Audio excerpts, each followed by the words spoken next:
I'm Lena. My world used to be pretty decent, with my mom, Jane, being the cool optometrist in town and my dad, Richard, playing the hotshot plastic surgeon. Our house was always buzzing, either with mom's gentle guidance or dad's big tales of making people beautiful. Lena, pass those files, will ya?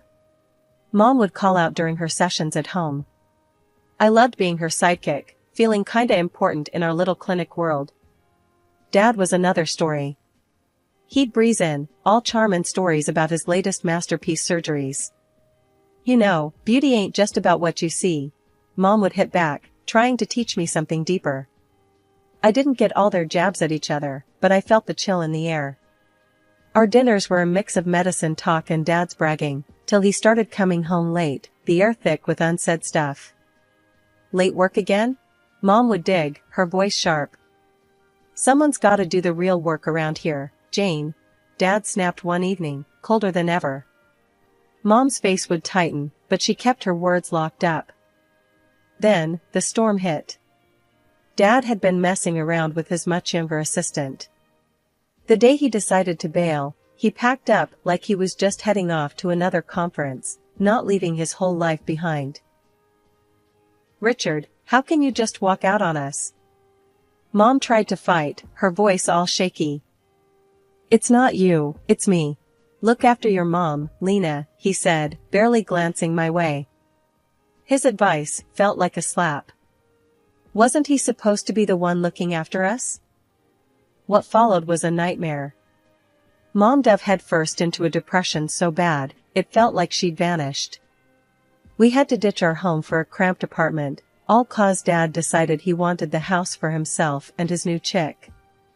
Why's he doing this, Mom? I couldn't wrap my head around the mess. People change, Lena. Or maybe they just show their true colors. We'll get through, she whispered, but it was like talking to a ghost.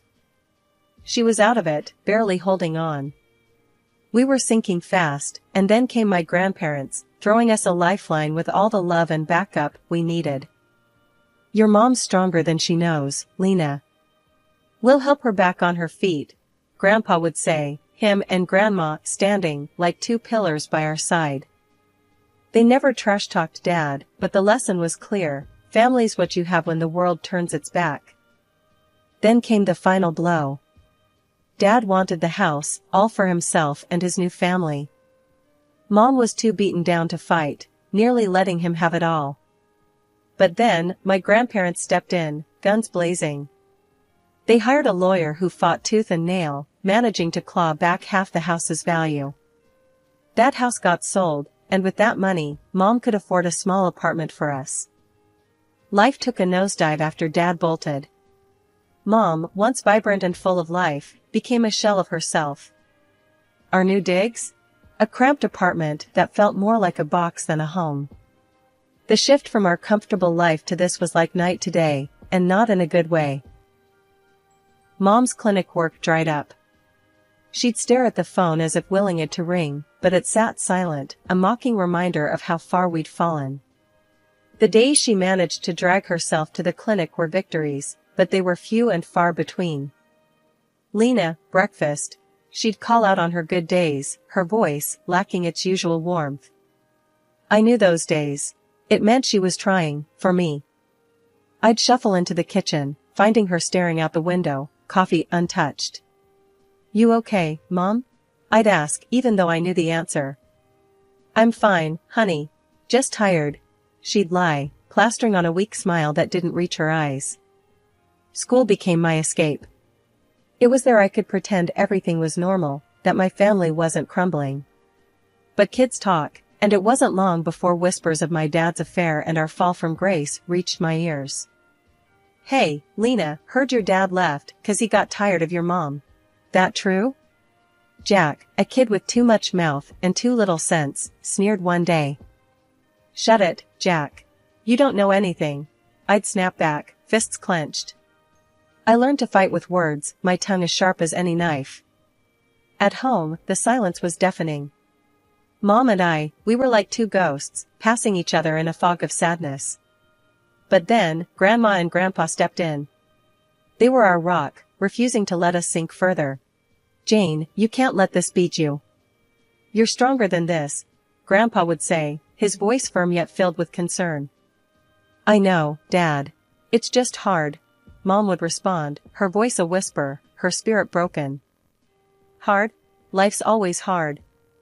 It's about getting up, dusting yourself off, and going again. Lena needs you," Grandma would chime in, no nonsense as ever. Their visits brought light into our dim world. They helped with bills, groceries, and most of all, they brought hope.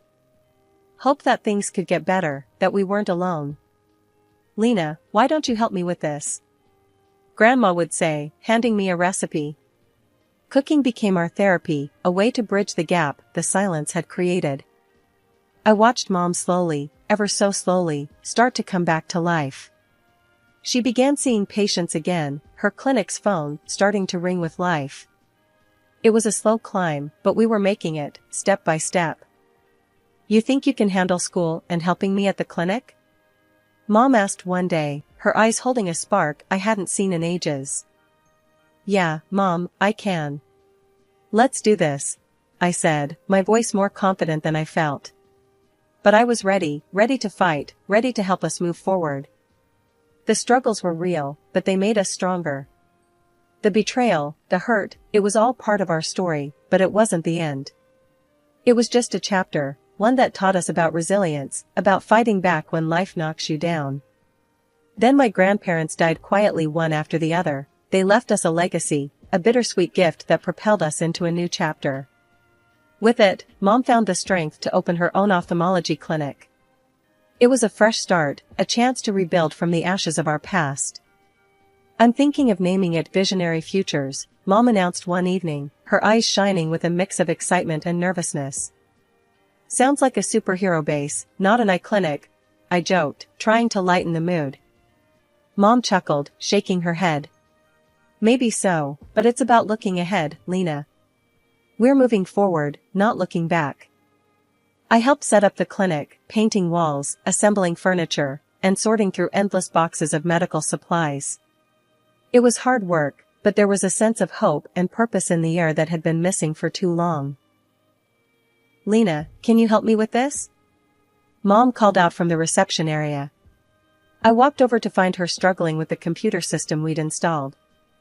"Let me try," I said, taking over the keyboard. "You know, for a tech-savvy generation, I'm pretty useless at this stuff." "You're doing better than me." "I still miss paper records," Mom replied with a sigh. The clinic slowly started to take shape, becoming more than just a building. It became a symbol of our resilience. We were both learning and growing, finding our footing in this new reality. Opening day arrived faster than we anticipated. Mom was a bundle of nerves, double-checking everything and pacing the floor of the clinic. "What if no one shows up? What if we fail?" she whispered to me, her usual confidence wavering. "We won't," I said firmly, more to reassure myself than her. "You're the best eye doc in town. People will come." And come they did. The clinic was busier than we ever imagined, with patients praising Mom's expertise and the warm, welcoming environment we'd created. It felt like we were finally turning a page, leaving the shadow of Dad's betrayal behind us. In the midst of all this, I started to find my own place in the clinic. I wasn't just the daughter of the owner, I was a part of the team, helping patients and learning more about ophthalmology than I ever thought possible. "Lena, you have a real knack for this," Mom said one day, watching me interact with a particularly difficult patient. "Have you ever thought about going into medicine yourself?" I shrugged, unsure. The thought had crossed my mind, but it felt like a huge step. Maybe. I like helping people, and working here has been eye-opening, no pun intended. Mom laughed, pulling me into a hug. "Whatever you decide, I'm proud of you. We've come a long way, haven't we?" "Yeah, we have," I agreed, looking around the busy clinic. "We really have." As days turned into weeks, and weeks into months, the clinic thrived. We were no longer just surviving, we were living. It wasn't always easy, and the shadow of the past sometimes loomed over us, but we faced each challenge together, stronger and more united than ever. After high school, I had this crossroads moment, you know? Mom sat me down one evening, her clinic files spread out like a sea around us. "Lena," she started, that serious tone in her voice that always made me listen up. "Have you given any thought to becoming an optometrist? You've got the brains and the heart for it." Honestly, I had tossed the idea around in my mind, playing with it like a puzzle piece, trying to find where it fit in my future. "Yeah, I've thought about it, Mom. It's just big, you know? Following in your footsteps." She smiled, that warm, reassuring smile that could light up our cramped living room. "Big, yes, but not impossible. You've been my right hand here since you could barely reach the counter. You've got this, Lena." So, I took the leap. I enrolled in medical college, diving headfirst into the world of medicine. Those years were a blur of textbooks, late-night study sessions, and more coffee than I care to admit.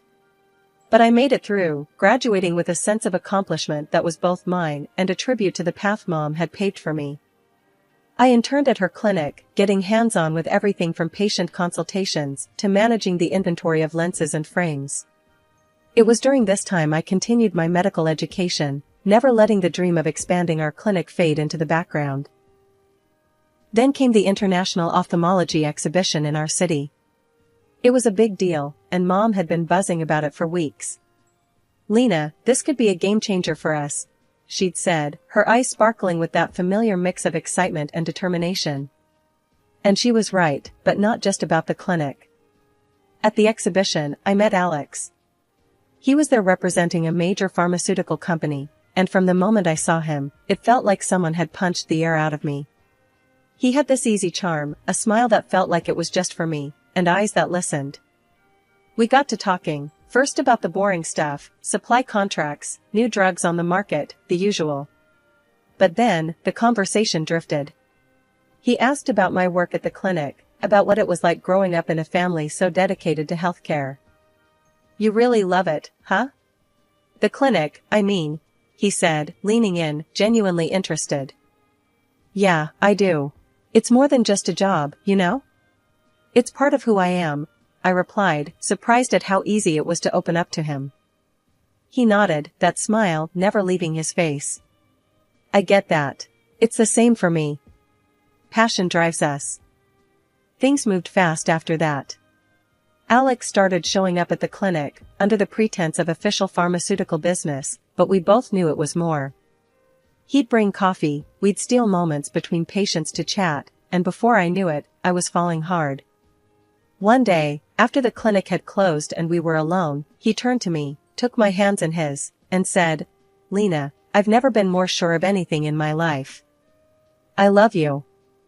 My heart raced, my stomach did somersaults, and all I could manage was a whispered, "I love you, too." He smiled, that now familiar smile that promised so much more. Then, "Lena, will you marry me?" It was sudden, but then, the best things in life usually are. "Yes," I said, no hesitation. "Yes, I will." The excitement of the engagement consumed us. We dove into wedding planning, our days filled with talk of dates, venues, and dresses. Life at the clinic was usually a calm sea, the kind you'd want after a storm's passed. That day, though, it felt like the storm decided to make a U-turn. I was sitting behind the reception desk, scrolling through wedding dresses on the clinic's computer, dreaming, planning. That's when the door banged open, like trouble decided to walk in on two legs, dressed in expensive clothes that screamed louder than their voices. The couple, a man and a woman, strolled in like they owned the place, eyeballing everything with a mix of disdain and superiority. The man, about 60, with an air that he'd breathed better air than the rest of us, was the first to break the silence. "Hey, we need to see the doc, pronto. Got no appointment, but tell her it's urgent," he barked, his voice grating against my already fraying patience. I plastered on my professional smile, the one Mom taught me for just such occasions. "I'm sorry, but we're fully booked for the next 2 weeks. I can take your number and call you if there's a cancellation?" His reaction was like I slapped him with the schedule. "What? You can't squeeze in a real doctor? Do you even know who I am?"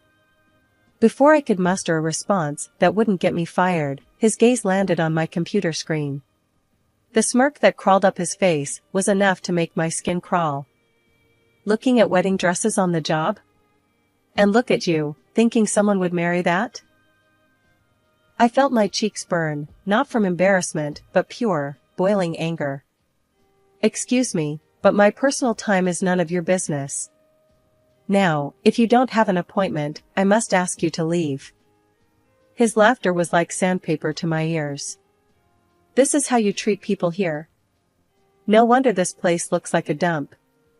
And you, girl, ever thought of visiting a plastic surgeon? That nose and those lips could use some work. I was about to launch myself over the desk and show him exactly what this girl could do when Mom came out. Her timing was always either perfect or disastrous, depending on how you looked at it. Her eyes widened in shock. Richard? The atmosphere turned electric. Richard, the illustrious father, who'd taken a hike from our lives, looked like he'd just swallowed a bug. And who might you be? His voice was laced with feigned ignorance, but the venom was palpable. Mom's backbone turned to steel. The mother of the girl you've just insulted, she shot back, her tone slicing through the tension like a scalpel. His companion, a walking advertisement for plastic perfection, piped up. Let's go, honey. This place isn't worth our time. That's when Mom turned to me, her voice loud enough to cut through the standoff. Lena, this piece of work is your biological father. Be thankful he left, we're better off without his delightful company. The man, my so-called father, Richard, recoiled as if Mom's words were physical blows. His arrogance deflated slightly, revealing a flicker of something else. Was it guilt? Or just surprise at being confronted so directly? You can't talk to me like that, Jane. I've achieved things you wouldn't even dream of. He shot back, trying to recover his earlier bravado. Mom snorted. Achieved? Destroying families? Abandoning your daughter? If those are achievements, then yes, you're quite successful. The room felt too small for the growing tension. I stood there, rooted to the spot, watching this surreal exchange between my parents. It was like watching a car crash in slow motion. You want to look away, but you just can't. Just when I thought the drama couldn't crank up any higher, Dad brushed off Mom's words like they were just pesky flies and doubled down. Look, just get the owner. My time's precious, and I'm not about to let your little clinic's reputation tank because you can't recognize importance when it's staring you in the face. Mom stood her ground, her voice calm but laced with steel. The owner? You're looking at her. And Lena here, she's not just my daughter. She's the co-owner and the future of this clinic. The look on Dad's and his new wife's faces? Priceless. Like someone had slapped them with the reality stick. Then Alex, my fiancé, sauntered in, quiet as a cat but with a presence that filled the room. Mom wasn't done, though. She launched into Dad like a missile. You left us for your assistant, stole our money, and made life a misery. But look at us now. We're standing strong, and frankly, I thank God we're rid of a nobody like you. Dad tried to puff himself up, all indignant like. Changed my mind about this place. Got my own clinic with top-notch specialists.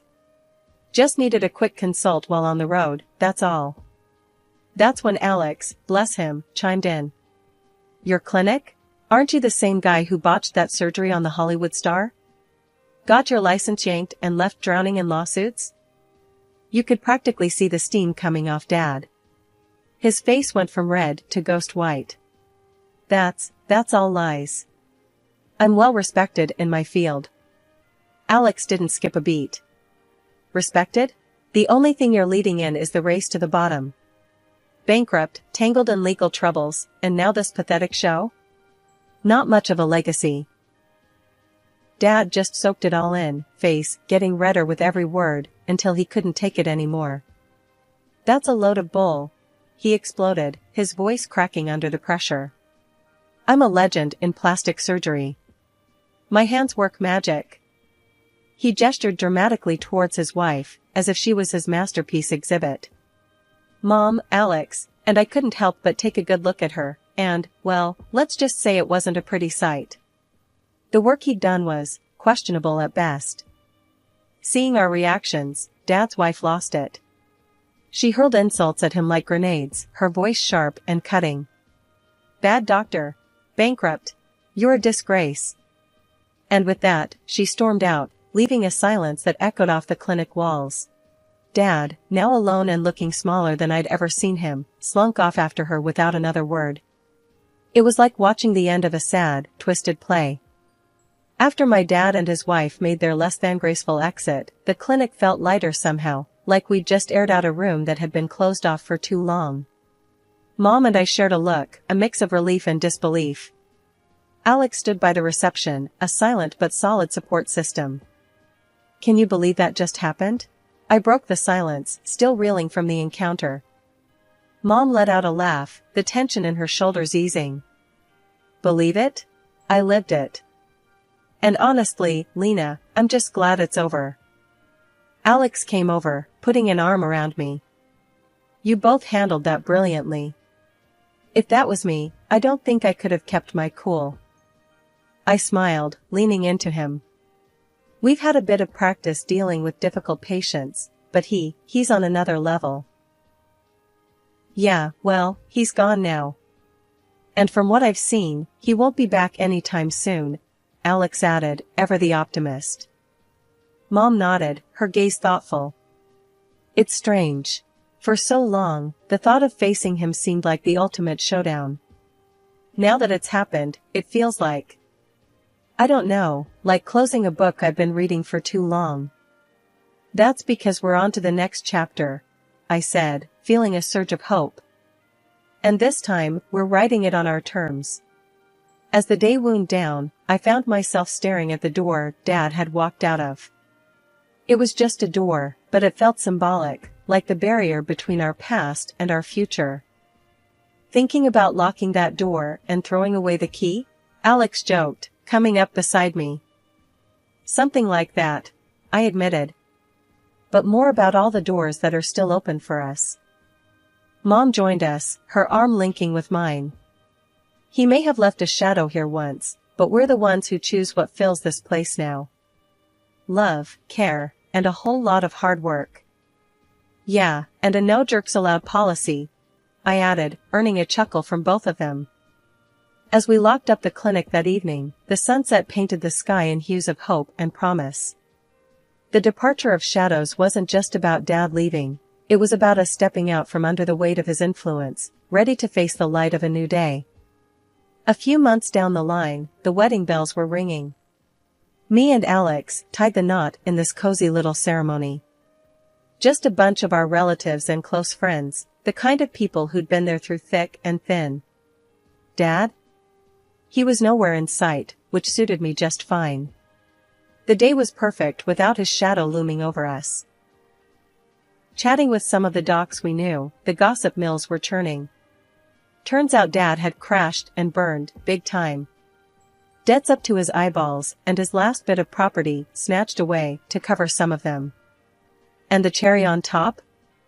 A lineup of angry patients with botched jobs ready to take him to court. Karma's a real kicker, ain't it? "So, he's really tanked, huh?" I said to Mom over coffee one morning, trying not to sound too smug about it. Mom sighed, her eyes a mix of relief and something a bit softer, maybe pity. "Seems like it, Lena, but let's not dwell on it. We've got our own lives to live." "Yeah, you're right," I replied, feeling a twinge of, I don't know, something. Not exactly sadness, but close. It's just crazy, you know? After everything. Alex, ever the voice of reason, chimed in. Life's about moving forward, not looking back at the debris. We've got a lot to be thankful for. He was right, as usual. The wedding was a blast, a real celebration of new beginnings. And with Dad's drama finally in the rearview, it felt like we could breathe again, really breathe. Our little family's got a bright future ahead, Mom said, her hand finding mine. Let's focus on that. And that's exactly what we did.